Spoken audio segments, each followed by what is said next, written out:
প্রিয় অ্যাডমিশন শিক্ষার্থীরা কেমন আছো তোমরা? তোমাদের জন্য আমি যে ধারাবাহিকভাবে বিশ্ববিদ্যালয়ের প্রশ্ন সলভিং ক্লাস নিয়েছি সেই ধারাবাহিকতায় আজকে আমরা সলভ করব ঢাকা বিশ্ববিদ্যালয়ের 2021-22 সেশনের খ ইউনিটের ইংরেজি অংশের প্রশ্ন। চলো আমরা তাহলে কথা না বাড়িয়ে সলভ শুরু করি। 2021-22 সেশনে আমাদের 15টি প্রশ্ন আসছিল ঢাকা বিশ্ববিদ্যালয়ের খ ইউনিটে এবং সেইখান থেকে সেই 15টা এমসিকিউ আমরা একটা একটা করে সলভ করব। চলো question number 1, the book shop sells no books dash Bangla French English. তুমি যদি খেয়াল করো এখানে কথাটা কি বলেছে, বুকশপ মানে কি? বুকশপ মানে হচ্ছে বইয়ের দোকান, যেই দোকানটা হচ্ছে কি করে ভাইয়া, যেই দোকানটা বই সেল করে। বলেছে বুকশপ সেলস, বইয়ের দোকানটা বিক্রি করে no books Bangla French English. বলেছে বইয়ের দোকানটা বাংলা ফ্রেঞ্চ এবং ইংলিশ ছাড়া আর কোনো বই বিক্রি করে না। যে নো বুকস, কোনো বই বিক্রি করে না, শুধুমাত্র বাংলা ফ্রেঞ্চ এবং ইংরেজি ছাড়া। আর এই ছাড়া বোঝাতে আমাদের বসে হচ্ছে ভাই আদার দেন। তাহলে হবে the book shop sells no books other than Bangla French English. Bangla French English ছাড়া আর কোনো বই সে কি করে না, সেল করে না। তারপরে দেখো audiences are attracted by dash advertisement and tend to buy the product blindly। বলেছে এই যে দর্শকরা যারা হচ্ছে অ্যাডভার্টাইজমেন্ট দেখে, আমরা টিভিতে অ্যাডভার্টাইজমেন্ট দেখি, আমরা কোন ধরনের অ্যাডভার্টাইজমেন্ট দেখে আমরা হচ্ছে প্রোডাক্টটা কিনি বা প্রোডাক্টটা ব্লাইন্ডলি অন্ধভাবে কিনি।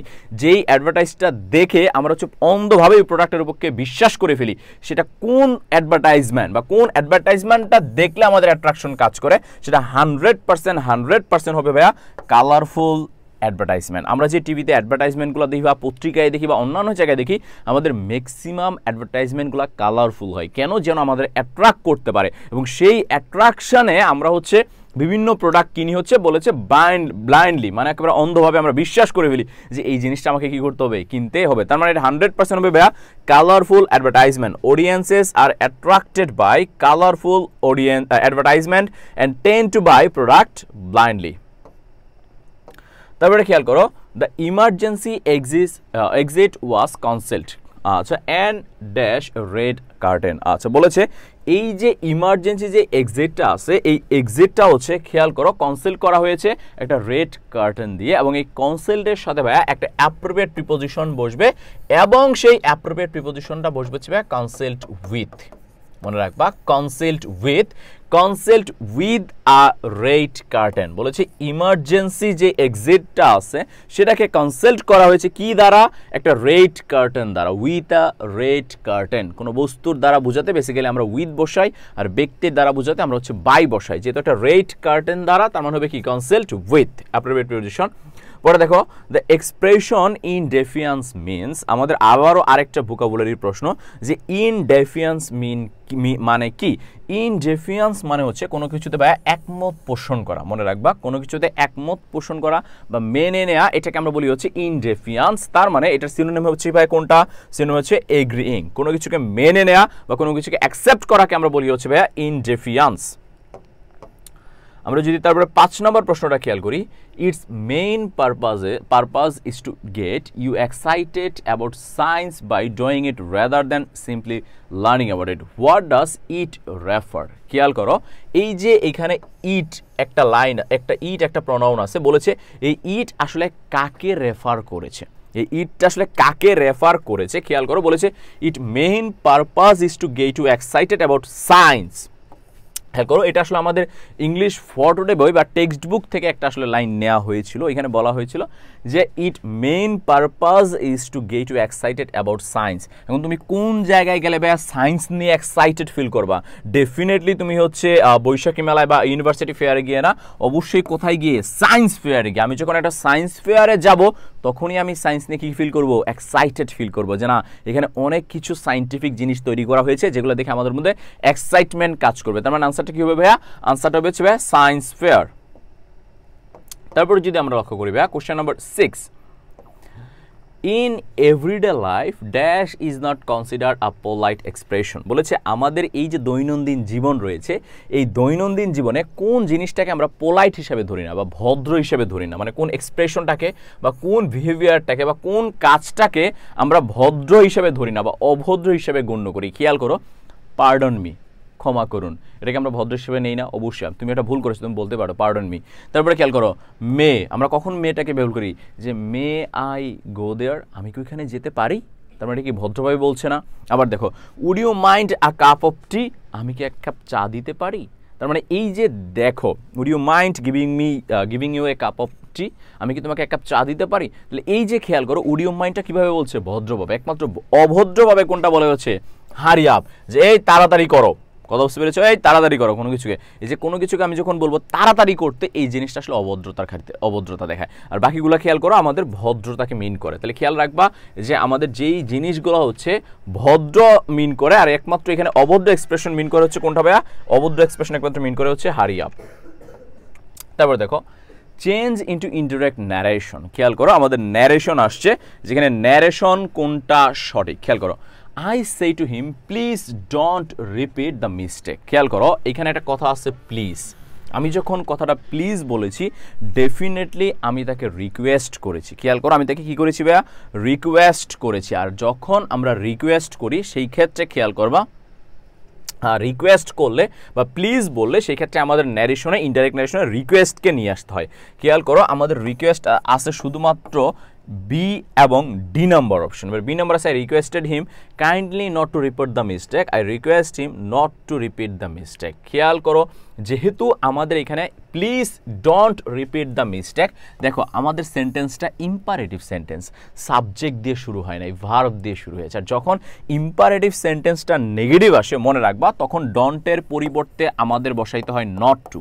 খেয়াল রাখবা তখন ডন্টের পরিবর্তে আমাদের বসাইতে হয় নট টু। তার মানে হবে I request him not to repeat the mistake. মনে রাখবা যেমন ওপেন দ্য ডোর, এটা হবে not to open the door. আমি যদি বলতাম ডোন্ট ওপেন দ্য ডোর তখন হবে not to open the door. কথা বুঝতে পেরেছো? তাহলে এই যে যখন আমাদের ইম্পারেটিভ সেন্টেন্সে ডোন্ট আসে তার পরিবর্তে আমরা কি ব্যবহার করি? আমরা ব্যবহার করি হচ্ছে নট টু। তারপর খেয়াল করো which of the following sentences has an adverb in it. বলেছে এই চারটা সেন্টেন্সের মধ্যে কোনটার মধ্যে অ্যাডভার্ব আছে। খেয়াল করো আই ওয়াজ হ্যাপি, এই হ্যাপিটা হচ্ছে ভাইয়া অ্যাডজেটিভ, অ্যাডভার্ব না। I could hear A cacophony of loud voice, এইখানেও আমি অ্যাডভার্ব খুঁজে পাচ্ছি না কারণ লাউডটা হচ্ছে অ্যাডজেটিভ। হি স্টেইড ইউজুয়ালি লং, এইটাও আমাদের এখানে অ্যাডভার্ব না। দিস ওয়াজ দ্য অন, আচ্ছা এইখানেই তো অ্যাডভার্ব দেখতে পাচ্ছি, হি স্টেইড আনইউজুয়ালি। খেয়াল করো স্টেইড হচ্ছে ভার্ব, ভার্বকে মডিফাই করে অ্যাডভার্ব, তার মানে আমাদের আনইউজুয়ালিটা কি হবে? আনইউজুয়ালিটা হবে ভাইয়া অ্যাডভার্ব। তার মানে এইটা হইতে পারে this was the only son of Ulysses, এখানে তো অ্যাডভার্ব নাই, তার মানে এইখানে আমাদের অ্যাকচুয়াল অ্যাডভার্ব আছে কোনটাতে ভাইয়া? অ্যাকচুয়াল অ্যাডভার্ব আছে হচ্ছে সি নাম্বারে, হি স্টেইড আনইউজুয়ালি লং। স্টেটটা হচ্ছে ভার্ব, আমরা জানি ভার্বকে মডিফাই কে করে? অ্যাডভার্ব, তার মানে এখানে আনইউজুয়ালিটা হচ্ছে আমাদের কি ভাইয়া? অ্যাডভার্ব।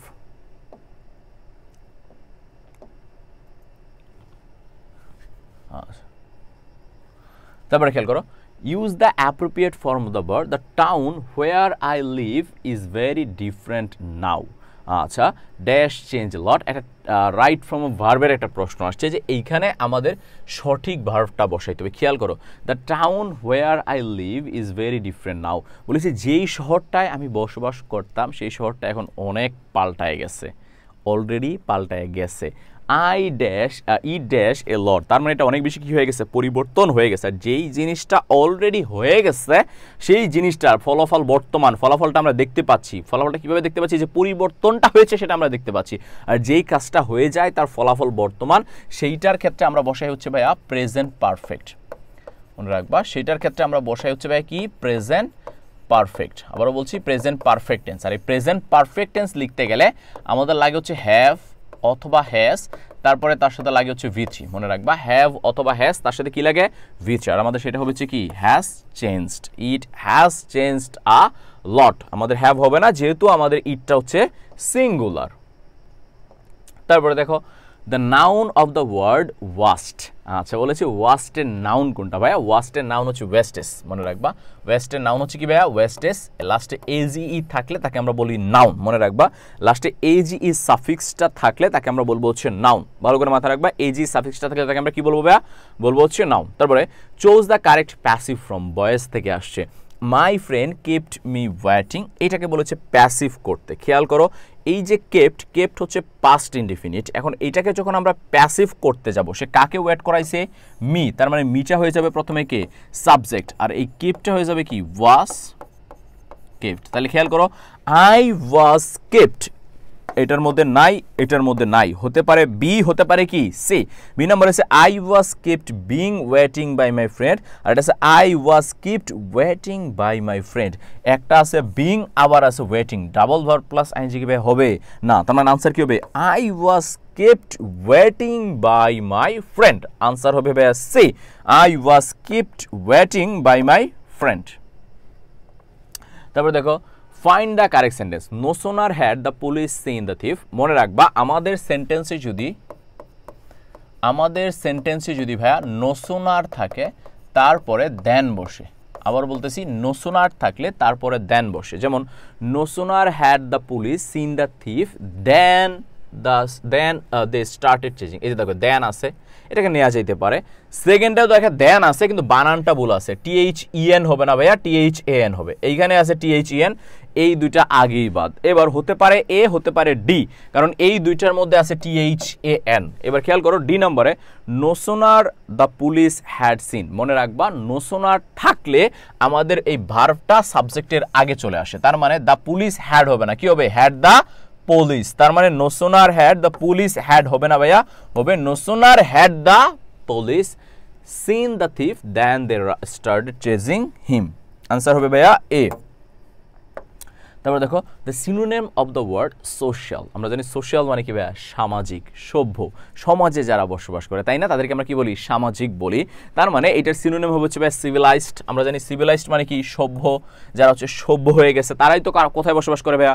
সমাজে বসবাস করে, তারাই তো ভাইয়া সামাজিক। অসভ্যরা তো আর সামাজিক হয় না, সভ্য যারা তারাই কি হয় ভাইয়া? সামাজিক। এবার দেখো the correct adjective form of the word Mars. মনে রাখবা মার্সের কারেক্ট অ্যাডজেক্টিভ হচ্ছে মার্টিয়ান। এটা ভালো করে মাথায় রাখবো ভাইয়া, মার্সের কারেক্ট অ্যাডজেক্টিভ ফর্ম হচ্ছে মার্টিয়ান। মার্স হচ্ছে মঙ্গল গ্রহ, আর তার অ্যাডজেক্টিভ ফর্মটা ভাইয়া কি হবে? তার অ্যাডজেক্টিভ ফর্মটা হবে মার্টিয়ান। আবারও বলছি তার অ্যাডজেক্টিভ ফর্ম হবে ভাইয়া মার্টিয়ান। তারপরে দেখো find the correctly spelled word. এখানে কোন বানানটা সঠিক? EMVARASS। আমি দেখতে পাচ্ছি এখানে এমভারেজ বানানটা সঠিক, আবার গ্যারান্টি বানানটা ভুল, আবার কোশ্চেনারি বানানটাও সঠিক। কারেন্সি হবে, এটা কারেন্স হয় না, কারেন্সি। তার মানে এইখানে এম্বারেজ বানানটাও সঠিক, এখানে সি কোশ্চেনারি বানানটাও সঠিক। তার মানে ঢাকা ভার্সিটির এই প্রশ্নটাতে একটু রং আছে, এখানে তারা ভুলে দুইটা অপশনই সঠিক দিয়ে ফেলেছে। সো তোমরা এখানে এম্বারাসটাও মনে রাখবা সঠিক বানান, কোশ্চেনারিটাও মনে রাখবা সঠিক বানান, এখানে দুইটা বানানই সঠিক। এই ছিল আমাদের ঢাকা বিশ্ববিদ্যালয়ের 2021-22 সেশনের বি ইউনিটের ইংরেজি প্রশ্ন। ইনশাল্লাহ তোমরা সজনস ইংলিশ একাডেমি যে পেজটা রয়েছে এই পেজটাতে কানেক্ট থাকলে ধারাবাহিকভাবে ঢাকা বিশ্ববিদ্যালয় সহ অন্যান্য সকল ইউনিভার্সিটির ইংরেজি প্রশ্নের সলভিং ক্লাস পেতে থাকবে। দেখা হবে সবার সাথে। আসসালামু আলাইকুম।